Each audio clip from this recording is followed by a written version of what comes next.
Napalm. If anything typified the indiscriminate horror of the Vietnamese War and the tactics of ground attack or strike missions, it was the giant orange flame of a bomb with names. The 2,000 degrees heat could often be felt in the cockpit of the following aircraft. One of the enduring problems facing Allied pilots in this bitter war was that they could almost never see the target clearly. Therefore, against suspected Viet Cong hiding in the jungle, big, high explosive and napalm bombs seemed as good an answer as anything.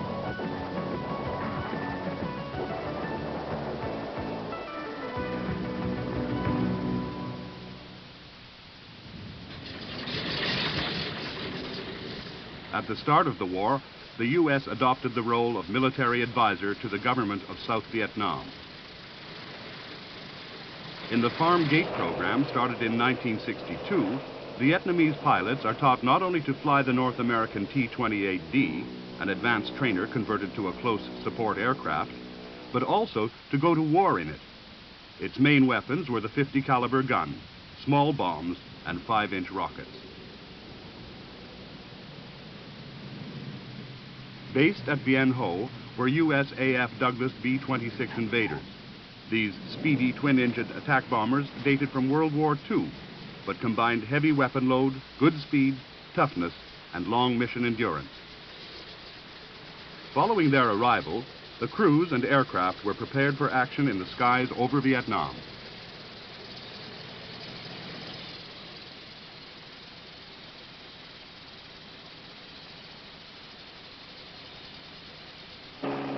Ground attack training was undertaken by both the USAF's T-28s and the B-26s, usually at low level and in shallow dives.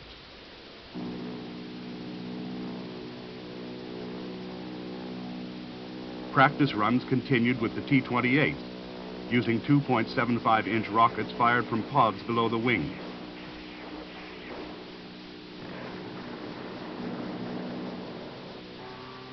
These were followed by low-level training drops made by B-26s using iron bombs and rockets.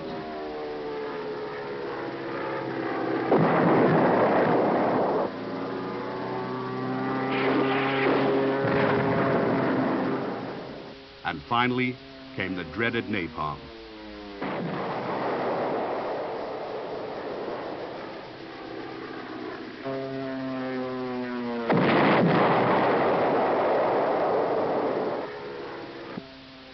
The lessons learned on the ranges were then put into practice during the in-country war against the Viet Cong.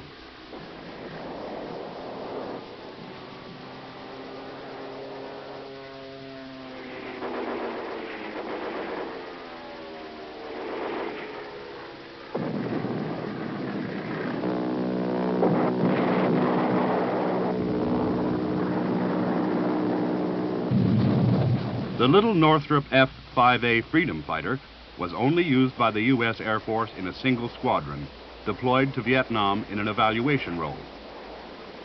Called Operation Scotia Tiger, the unit of 12 aircraft flew 2,659 combat sorties in the winter of 1965-66. Many missions included dropping 1,000-pound Mark 83 general-purpose bombs aimed with the gun sight in a diving attack. The same sight could be used in firing the twin M39 nose guns, each of 20mm caliber.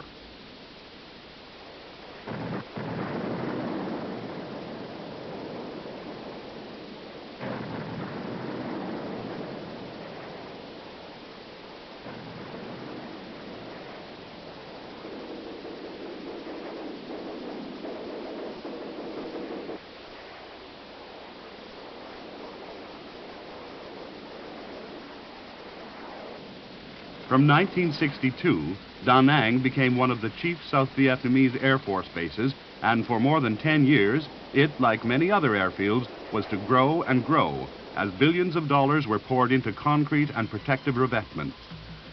Also included, of course, were bombs, rockets, cannon shells, and other ordnance on a scale not seen since World War II. Most of the bombs were of 500, 750, and 1,000-pound size.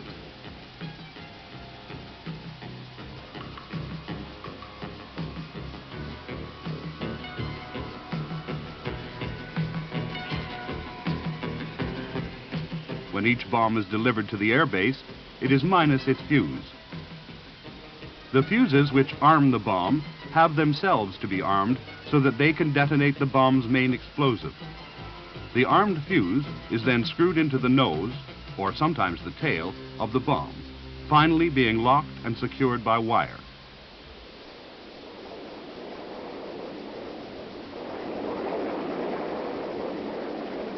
One of the aircraft used was the B-57, which had enough range to penetrate deep into North Vietnam to attack, for example, the growing complex of airfields.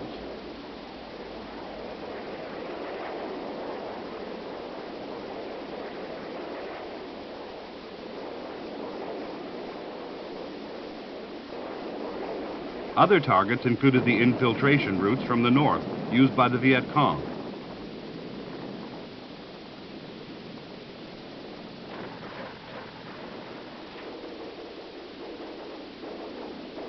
Jungle targets could also be engaged by a B-57's forward-firing 20mm cannon.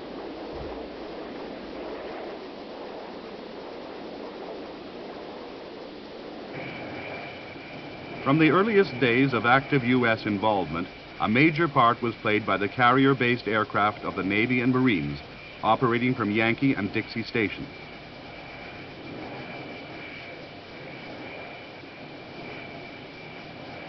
Aboard carriers such as USS Constellation, red-vested ordnance men load the aircraft with bombs, rockets, and other stores.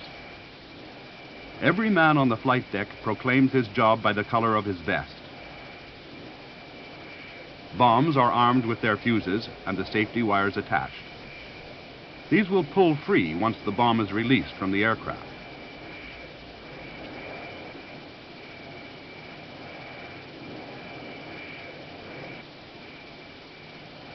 Sheer muscle power is used to load a quad launcher for the massive 5-inch Zuni rocket, a spin-stabilized folding fin weapon, like a much larger edition of the 2.75-inch missile.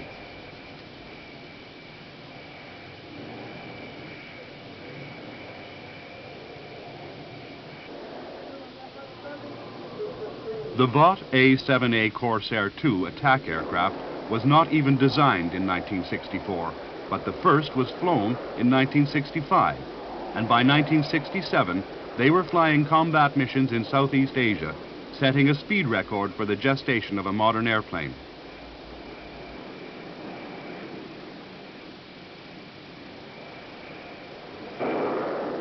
Derived from the F-8 Crusader fighter, the A-7 was designed to carry very heavy bomb loads over a typical combat radius of at least 700 miles. Carrier-based ground attack aircraft were a vital weapon in the prosecution of the air war over Southeast Asia. Together with land-based assets, they were tasked to strike targets in both South and North Vietnam.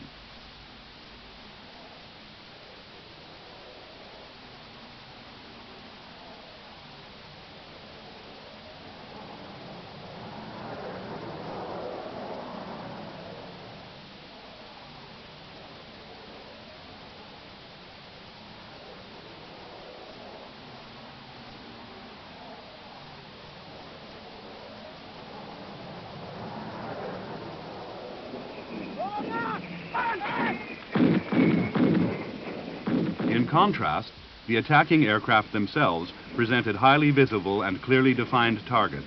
And even in the late 1960s, the air defenses of North Vietnam were well on the way to becoming the most powerful, in terms of numbers of guns, anywhere in the world.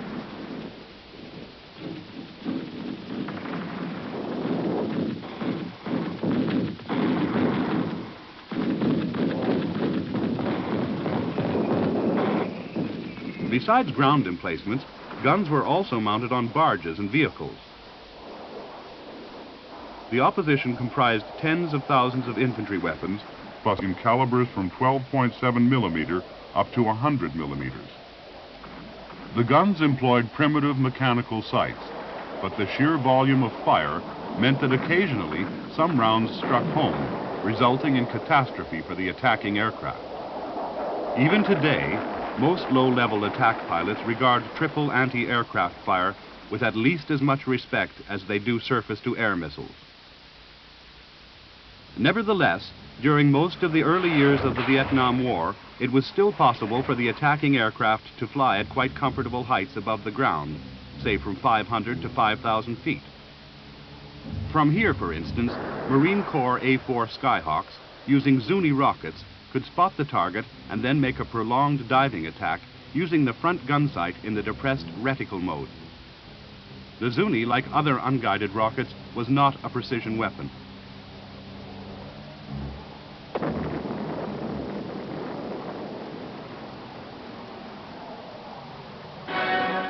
Occasionally, the target was clearly seen and had to be hit with precision. The overrun Special Forces camp near Khe Sanh in early 1968 was a good example. U.S. warplanes pressed home their attacks at point-blank range, putting down napalm, salvos of rockets, and many other kinds of ordnance.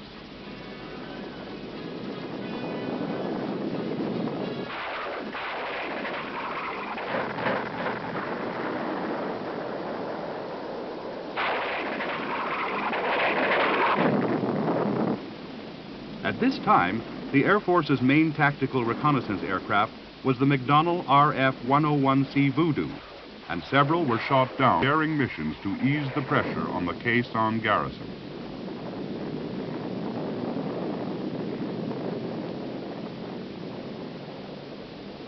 Precision attacks at low level increasingly ruled out using normal slick iron bombs. A-4 Skyhawks therefore pressed home their attacks using snake-eye retarded bombs. These are slicks with added tail retarders in the form of spring-open air brakes, which jerk the bomb back after release to let the attacking scooters escape the explosion. Aiming needs skill and training.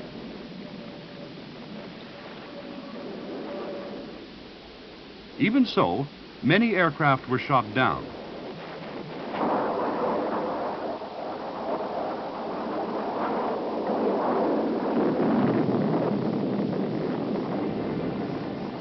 The greatest effort was always made to recover the crew. Many were snatched from under the noses of the VC by Jolly Green Giant helicopters. This undoubtedly saved them from the harsh treatment they would have received as guests at the Hanoi Hilton.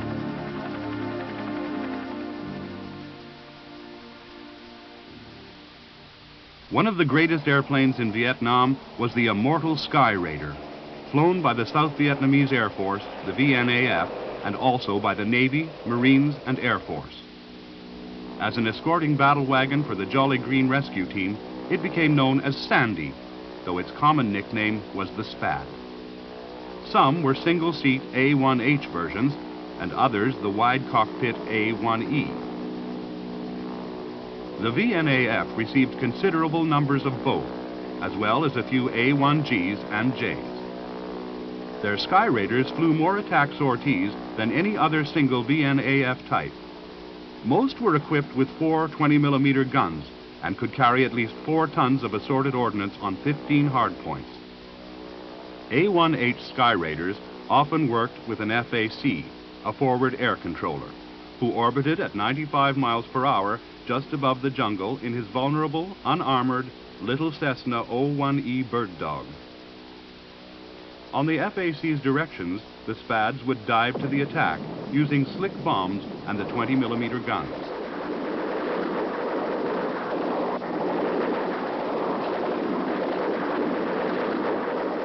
They could also fly missions lasting up to 9 hours.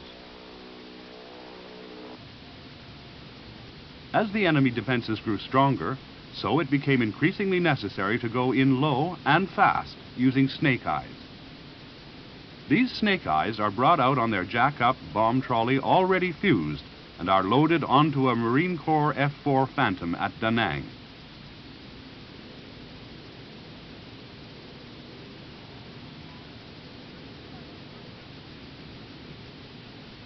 Before the trolley is removed, red flagged safety pins are fitted between the bomb and wing hardpoint.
Just before taxiing out, the flagged safety pins are removed and shown to the pilot.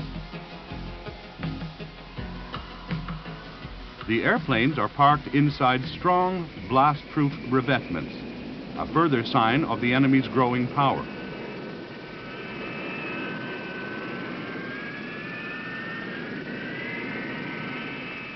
Previously, many aircraft had been destroyed by locally mounted VC attacks using mortars, rockets, and even satchel charges.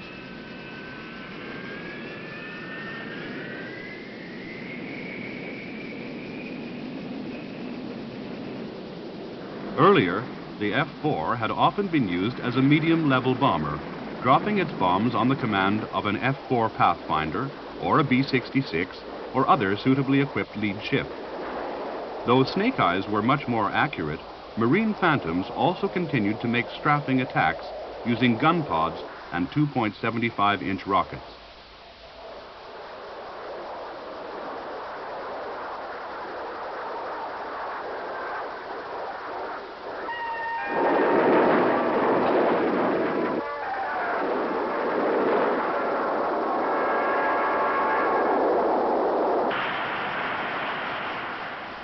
Camouflaged Phantom F-4Cs of the U.S. Air Force's 558th Tactical Fighter Squadron operated out of Cam Ranh Bay in 1968.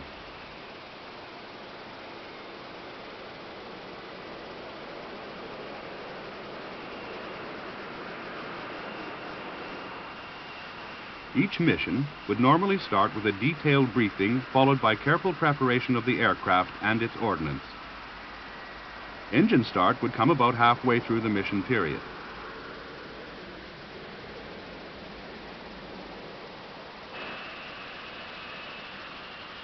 The air bases of South Vietnam were huge, fully equal to those of other top-line air forces, and there might be a 2-mile taxi run to get to the downwind end of the active runway.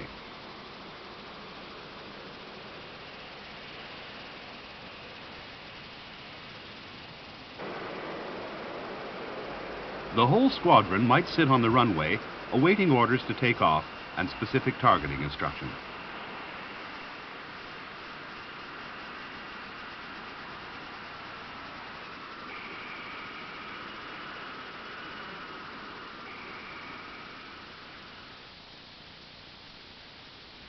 Taking off in threes, full afterburner is used, using a lot of fuel.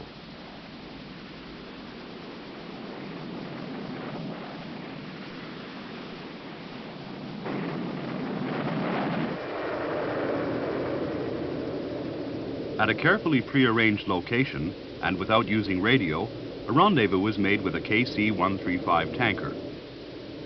As the KC-135 uses the flying boom system, it can refuel only one aircraft at a time, and in turbulent air, it often takes quite a time for the boomer aboard the tanker to fly the extensible boom into the Phantom's receiver receptacle.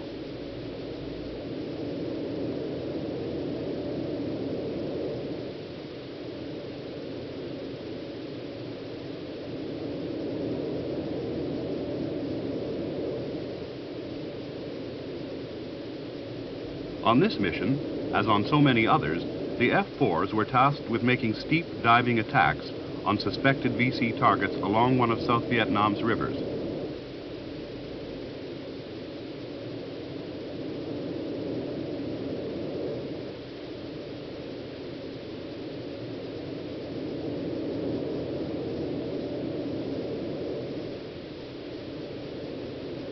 Similar Air Force missions were flown against highly defended North Vietnamese military and strategic targets north of the demilitarized zone.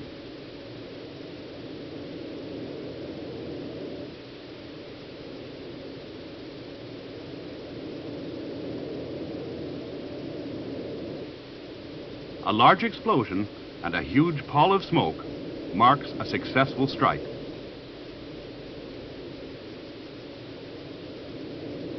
It was soon found that the F-4's lack of an internal gun was a serious shortcoming. The only quick answer was to carry an external gun pod on the center line pylon. The SUU-16A pod was loaded with 1,200 rounds of 20mm ammunition and was fired through a 6-barreled M61 gun. The M61 can fire at 4,000 or 6,000 rounds per minute. A minor drawback of the pod is that its accuracy is not quite as good as that of an internally mounted gun. In fact, the Phantom can carry 3 of these powerful gun pods, giving a theoretical strike rate of 300 shells per second, though this armament combination was seldom used in practice.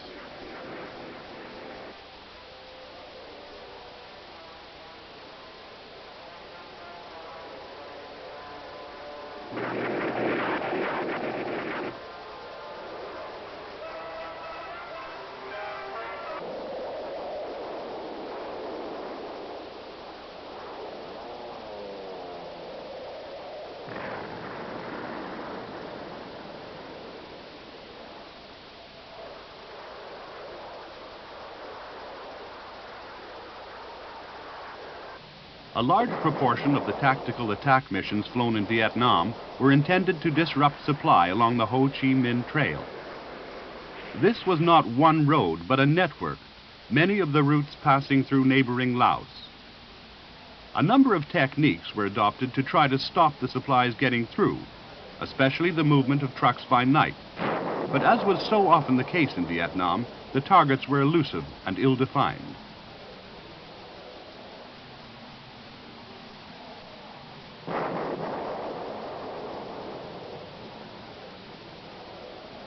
Where the trail was restricted, in particular in areas such as the Mu Gai Pass, the problem was to deliver accurately bombs or rockets onto the narrow road itself, even with new smart weapons.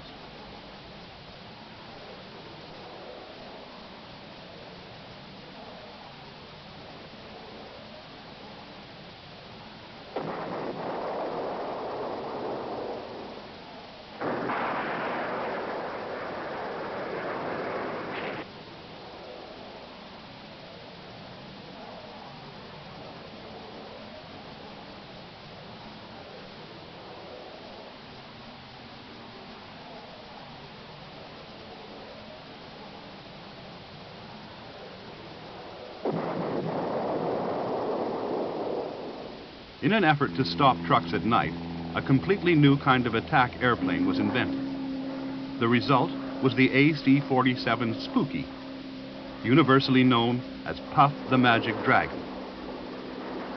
Outfitted with 3 minigun pods, all on pivoted mounts firing sideways and down to the left, each pod fired 7.62 millimeter rifle caliber ammunition at an average of 4,000 rounds per minute. Keeping in a steady banked turn, the gunship could pour fire into the target from all points of the compass. The idea seemed pretty effective, so after further experience with other gunship conversions, the Air Force contracted for a veritable battleship of the sky. The AC-130 was far bigger and heavier, and its engine power was roughly 8 times as great as the AC-47. Nothing like it had ever been seen before.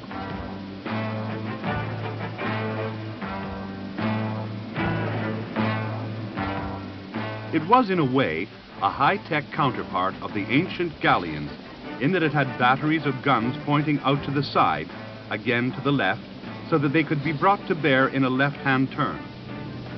But the Herky-Bird gunship not only marked an advance in firepower, it also carried every possible form of night sensor, including radar, low-light TV, a laser, and perhaps most important, a sensitive infrared detector with which the crew could see a detailed thermal picture of everything on the ground below.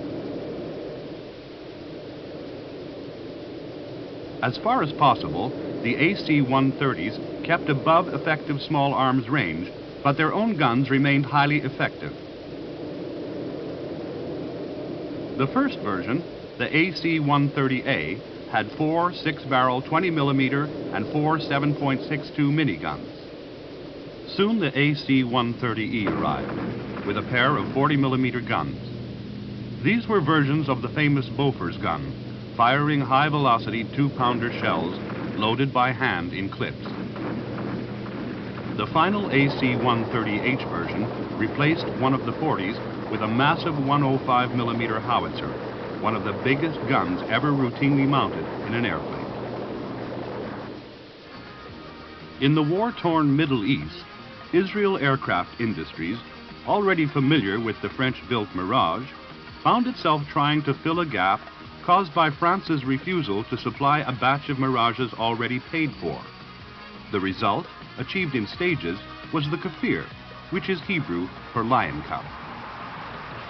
The airframe is basically that of the Mirage 5, though the most obvious difference is the canard foreplanes mounted on the sides of the engine inlets.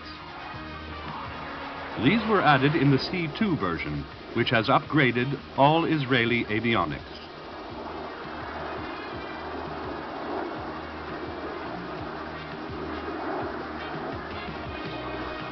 Internally, the biggest change is the replacement of the French Attar engine by the more powerful American J-79, an engine first supplied to Israel with the F-4 Phantom. This enhances the Kafir's high flight performance, while the canard wings improve takeoff, landing, low-speed handling, and maneuverability at all speeds, especially with heavy weapons loads.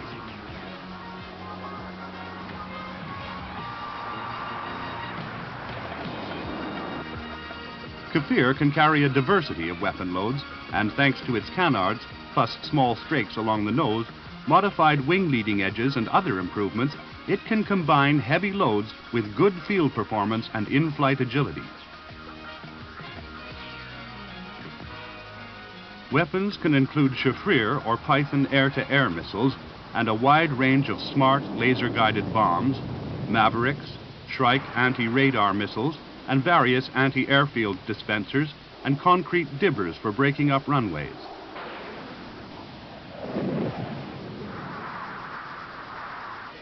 Kafir has two internal 30mm cannons and has been combat proven in both the air-to-air and air-to-ground roles.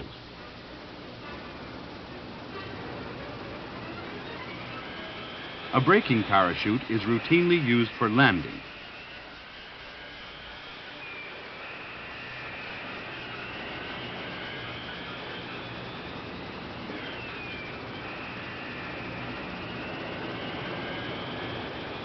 Another country with a small population but an important defense industry is Sweden. Her policy of strict neutrality has resulted in the famous Saab companies producing an unbroken succession of highly successful warplanes, of which the most powerful is the Viggen. Powered by a huge afterburning turbofan, the AJ-37 Attack Viggen is the first and most numerous of a variety of versions of this aircraft.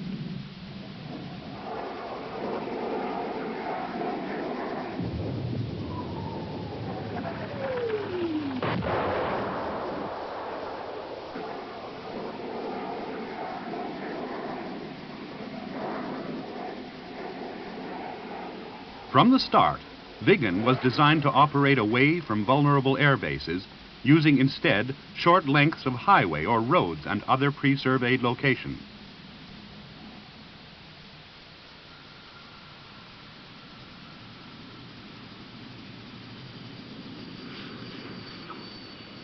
It therefore has a large delta wing, tandem wheel landing gear, and a thrust reverser to shorten the already short landing run. The latest warplane to enter service with France's Armée de l'Air is the Dassault Breguet Mirage 2000.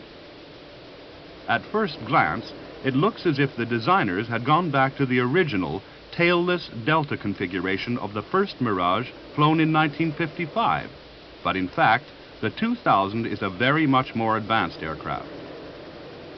In the attack mission, an Atlas targeting pod can be used with smart laser-guided bombs and air-to-surface missiles. The 2000 can also carry the BAP-100 and the Durandal anti-runway weapons.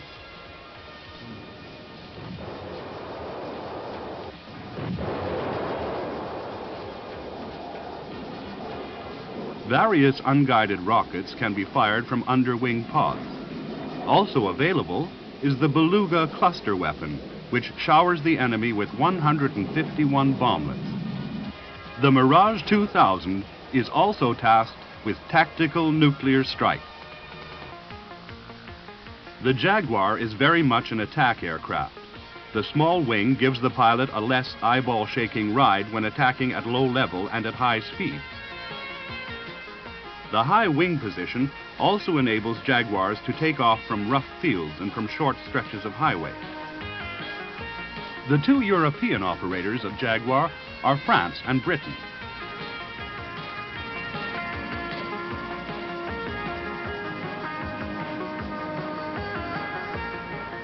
These Jaguars are destined for the Sultan of Oman's Air Force and have the same chisel nose as those of the Royal Air Force, which houses a laser ranger and marked target seeker.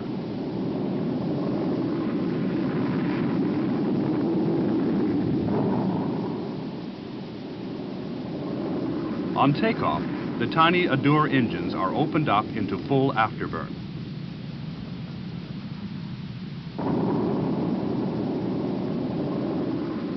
Despite the small engines, the Jaguar packs a considerable punch because in addition to having two 30mm internal guns, it can carry 10,500 pounds of assorted ordnance on 5 hardpoints. Most British Jaguars have a self-contained inertial navigation system, which enables them to fly at close to the speed of sound at the lowest level without emitting any telltale signals. RAF Jaguars have recently had their inertial and weapon aiming systems upgraded to bring them fully into line with the latest standard.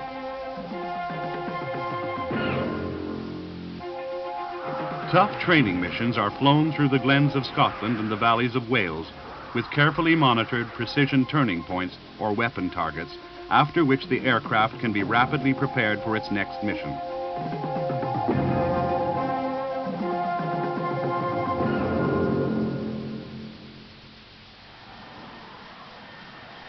This aircraft, the Harrier, is unique.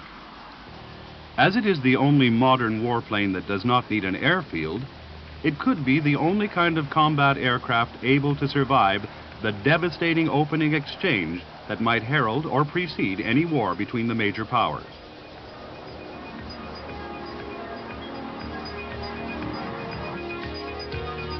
The Harrier could hardly be simpler.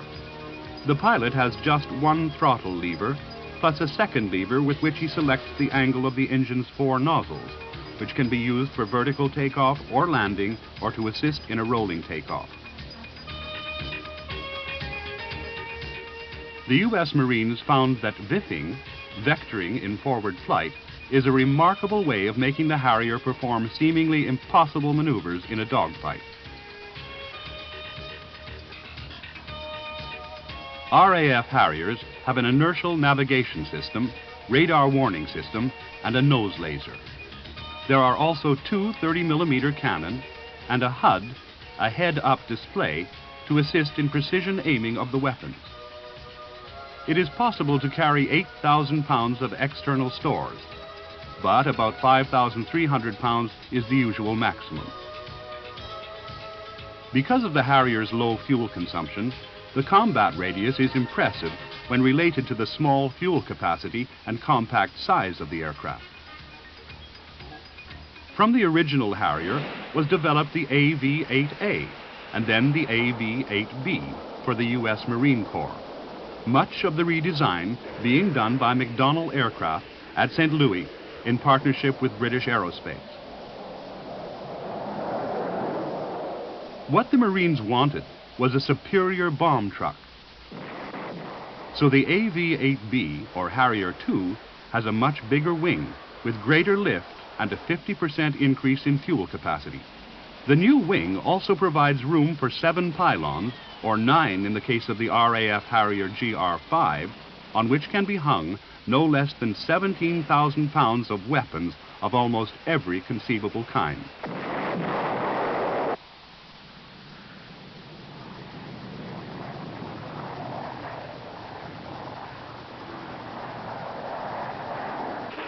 Sidewinder dogfight missiles are normally carried for self-defense, and a wide range of missiles can be carried for attack.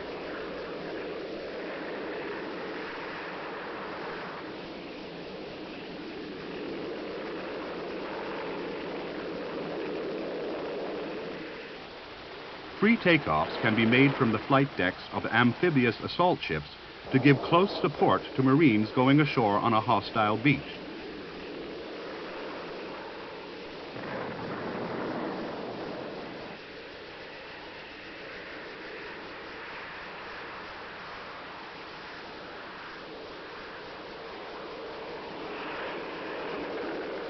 The AV-8B is fitted with a 5-barreled 25mm gun, and the angle rate bombing system is used for precision iron bomb attacks.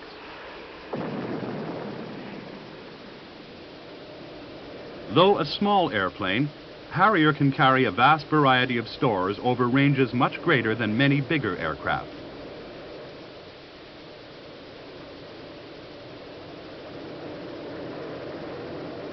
It can fly from the U.S. to Europe without in-flight air refueling.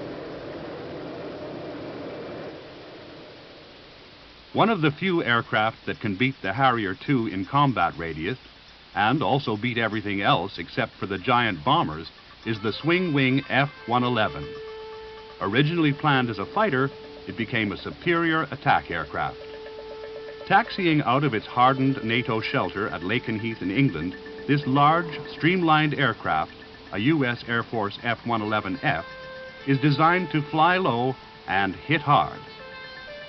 The F-111's pilot is seated to the left. On his right is the Weapon Systems Operator, or WISO, whose job is to manage the extensive electronic systems.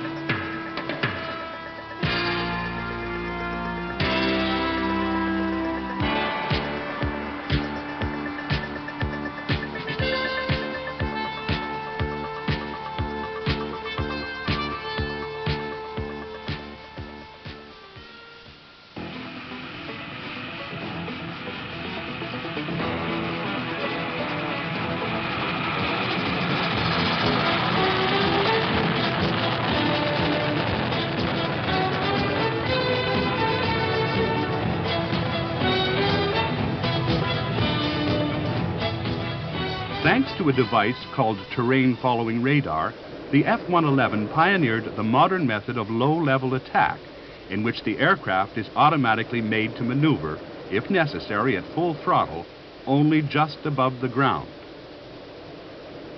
The F-111 also pioneered the variable sweep swing wing. Despite all its original avionics, today's F-111 needs more. The most important add-on is PaveTac, a massive pod carried under the aircraft's belly, which provides the WISO with pictures enabling him to acquire, track, and hit any target in any kind of weather or at night. Such equipment was used by F-111s during the raid on Libya in 1986. The first PaveTac view shows the approach to the Libyan coast. This is followed by a low-level run over Tripoli, including the Aziziyah barracks.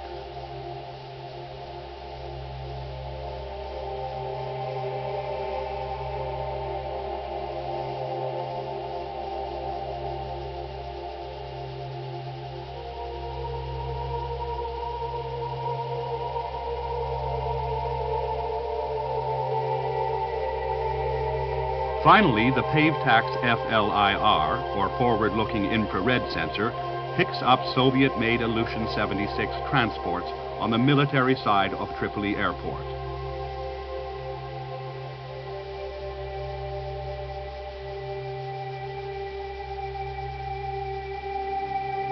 As the aircraft passes over them, they are hit by bombs.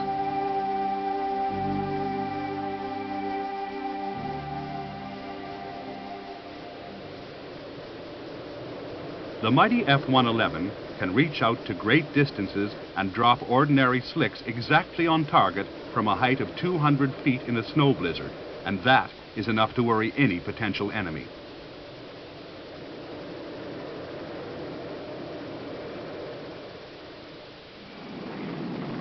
There could hardly be a greater contrast than the little Douglas A-4 Skyhawk variously known as the Scooter, the Bantam Bomber, and in honor of its designer, Heinemann's Hot Rod.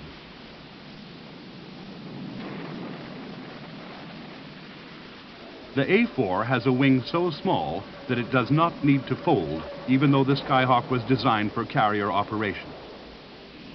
It played a major role in the Vietnam War, especially the tandem two-seat TA-4F version, operated as a forward air control aircraft by the Marines, usually from land bases.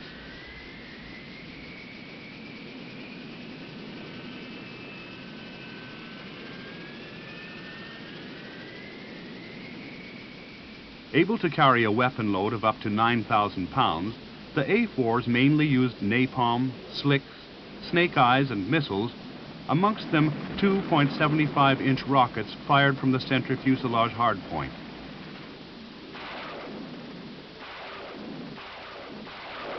These rockets, and the bigger Zunis, were sometimes used with special pyrotechnic or smoke warheads to mark the location of surface targets.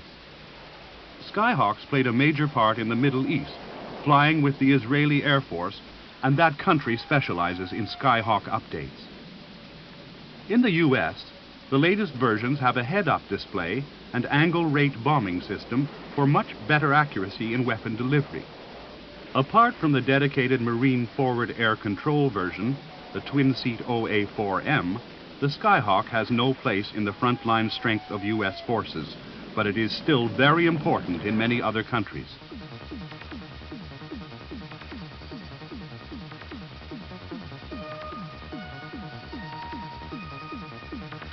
Newest of the warplanes of the U.S. Navy and Marine Corps, the McDonnell Douglas FA-18 Hornet is unique in being designed from the start to be equally good at both the fighter and the attack missions. Its task was to replace the F-4 Phantom in the fighter mission and the A-7 Corsair in the attack role, and in both cases to be able to operate from carriers or airfields. The Hornet was derived from the Northrop YF-17 light fighter, and Northrop is now the principal subcontractor. In some respects, including cost and combat radius, the FA-18 did not meet the challenging requirements. But for anyone who wants a single type of all-can-do combat aircraft, there are few that can equal it. The largest missile carried by the Hornet is the AGM-84 Harpoon anti-ship cruise missile, but many other types of missile and ordnance can be carried. Export sales to Australia, Canada, and Spain were won in competition with the F-16, partly because of the FA-18's ability to fire the Sparrow medium-range radar-guided air-to-air missile. Today's FA-18As and Cs can fly a tremendous range of missions, carrying many warloads, and do it with just one man in the cockpit. The reason lies partly in the multi-mode pulse Doppler radar, and partly in the outstanding cockpit, which for the first time replaced conventional dial-type instruments by 3 large multifunction color electronic displays.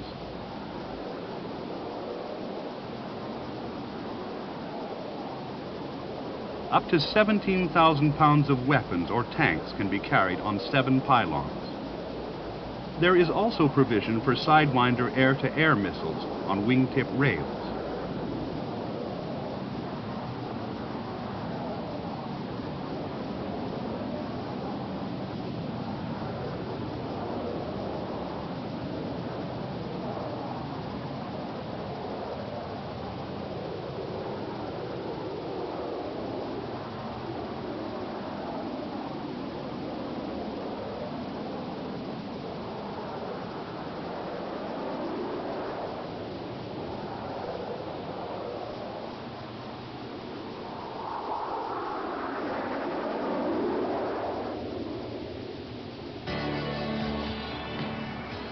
General Electric provides the high bypass ratio turbofan engines for this strange bird, the Fairchild A-10A.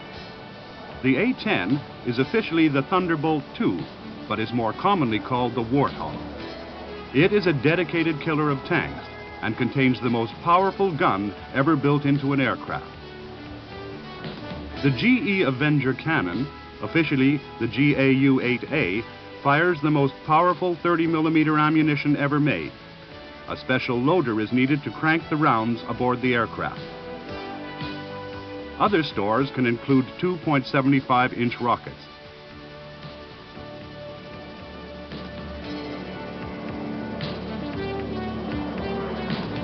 Slick general-purpose bombs can also be carried, and up to 16,000 pounds of weapons can be hung on the 11 hardpoints, though one is often used to carry a jammer pod. The pilot climbs the sheer face of the fuselage and settles himself in his ejection seat, deep inside a titanium bath of armor resistant to anti-aircraft fire of up to 23mm caliber.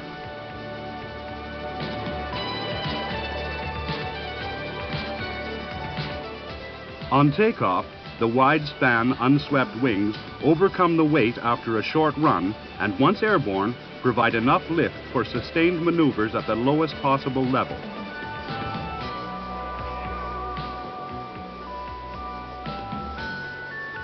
Every Warthog mission needs non-stop concentration. The whole point of staying low, down in the weeds, is to avoid flak and surface-to-air missiles. It's all up to the pilot to aim his gun correctly. Both the gun and free-fall bombs are aimed using the regular HUD sight.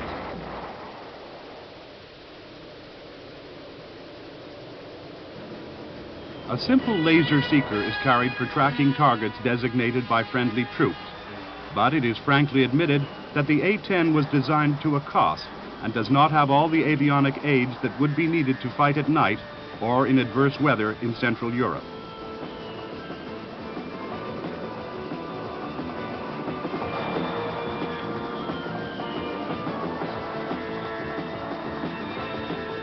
Warthogs normally operate in pairs, the wingman covering the lead aircraft while it is concentrating on its attack.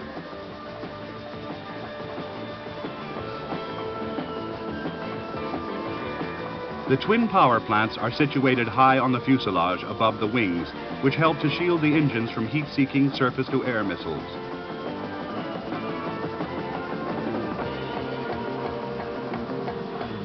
The A-10 relies upon its agility to keep out of trouble, while still remaining close to the battlefront to provide rapid anti-armor strikes.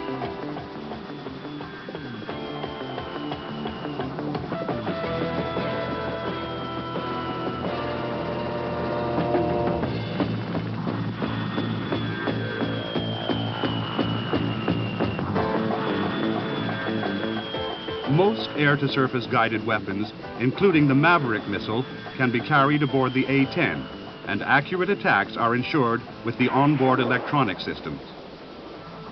But the real tank-killing element is the devastating Avenger cannon.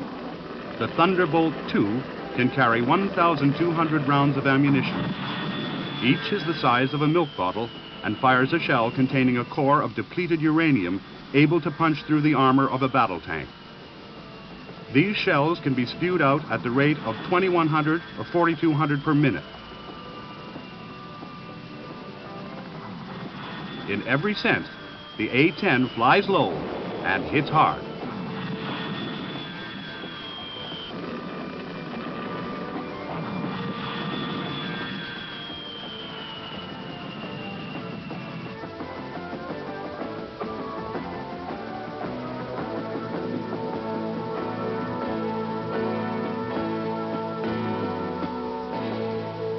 As beautiful as the A-10 is functional, the Air Force's F-15 Eagle has for 14 years been the West's #1 air combat fighter.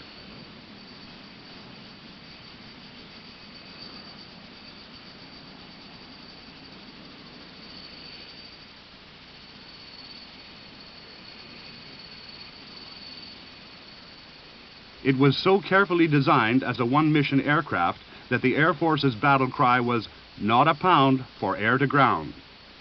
In other words, don't compromise this fighter by trying to make it carry bombs. Surprise, surprise. Today, the F-15E is the USAF's dual-role fighter tasked mainly in the air-to-ground mission. The F-15E can carry an almost indecent load of Mark 20 Rockeye cluster dispensers, as well as most other iron bombs, rockets, and air-to-surface ordnance. The F-15E, with conformal tanks, has an impressive internal fuel capacity of 3,570 U.S. gallons, and it can carry a further 1,830 gallons in 3 drop tanks. On an attack mission with a heavy load of ordnance, it may well be tasked to take on fuel from a tanker, such as the KC Extender. This thrusts its boom into a receptacle above the root of the left wing.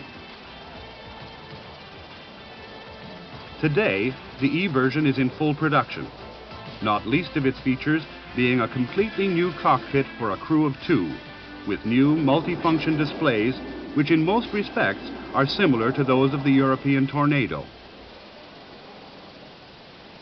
Originally powered by the same engine as the F-15, but with 1 instead of 2, the General Dynamics F-16 Fighting Falcon quickly developed from a light day fighter of very limited capability into a multi-role warplane able to do practically anything and in any weather. It is said that flying the F-16 is like riding on a telegraph pole. This is because the pilot reclines in a lean-back seat inside a bubble canopy, giving him a fantastic view in all directions, though at first he feels very exposed. He need not worry much about being shot at by other aircraft, because the F-16 is about the most agile airplane in the sky.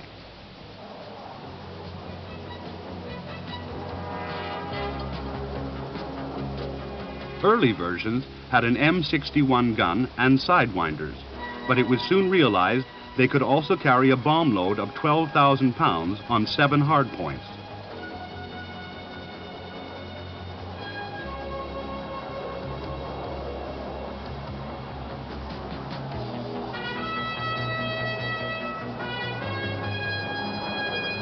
The Fighting Falcon can also carry 2 lantern pods for flying precision attack missions in bad weather or at night.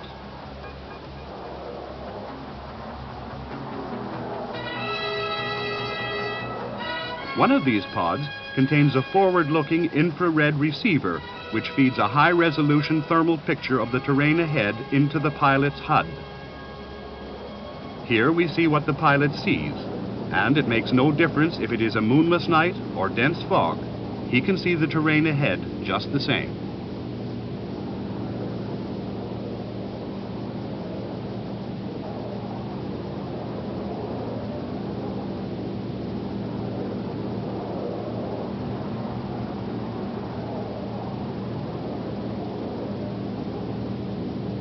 The no-turn symbol warns him of an obstruction, in this case, hills to the right, the arrow showing which side is dangerous.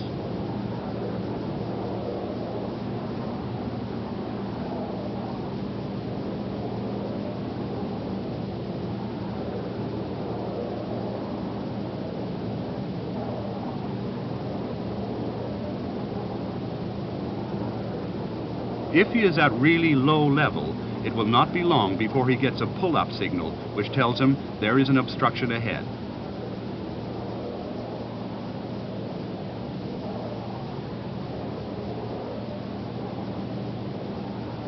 The targeting pod's FLIR is used to locate surface targets, to track them, and then to provide designation for smart weapons.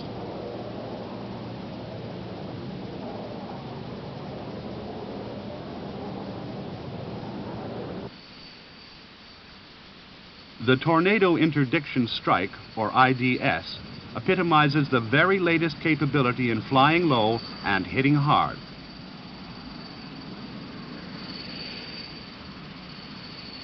Operated in virtually similar versions by many other air forces and navies, the GR-1 version of the Tornado IDS serves with the Royal Air Force. The GR-1 is powered by a pair of amazingly compact RB-199 engines, each rated at about 17,000 pounds in full afterburner, and yet only 127 inches long, complete with a thrust reverser.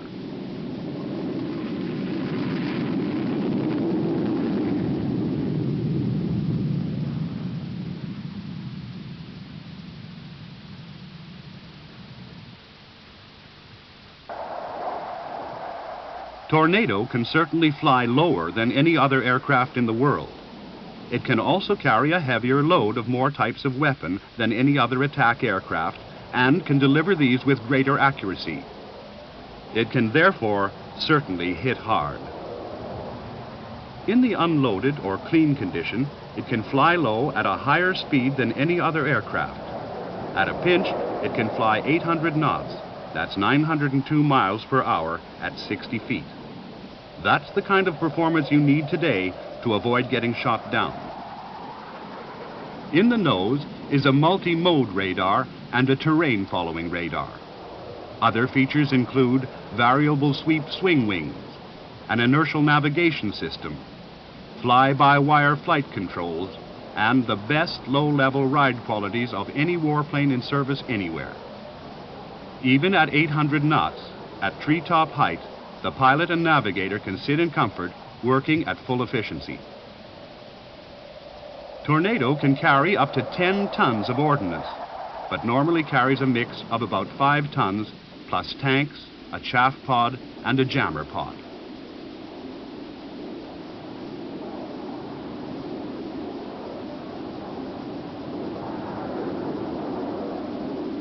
Though it needs airfields, the kind of target Tornado itself is specially designed to destroy, the aircraft can land in short distances using its twin target type reversers.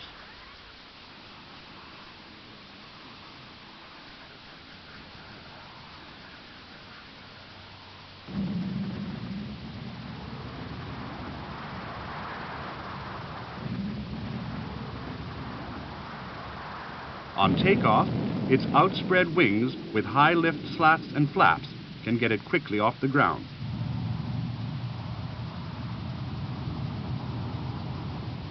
To hone their skills, all Tornado squadrons fly low-level missions. Some are flown down Welsh valleys or over German bombing ranges. They are flown during exercises in the USA in formation, flying in cloud, or at night, which needs special skills. The navigator has the most comprehensive head-up and head-down displays for pinpoint navigation. The two crew together collaborate to put ordinary iron bombs or retarded bombs exactly on target.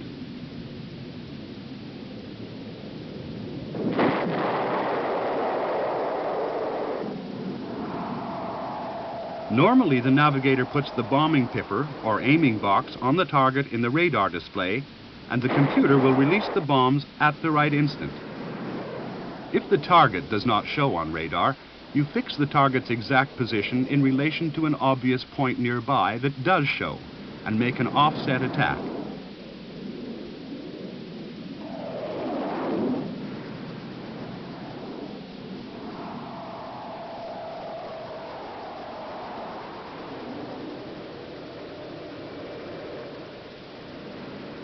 The bombs ought to hit pretty well dead center, even from a release at over 500 knots.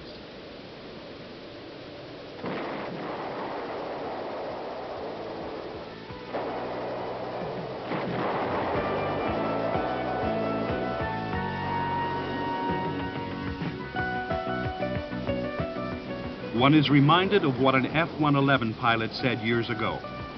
No, we don't have smart weapons, but we do have smart airplanes.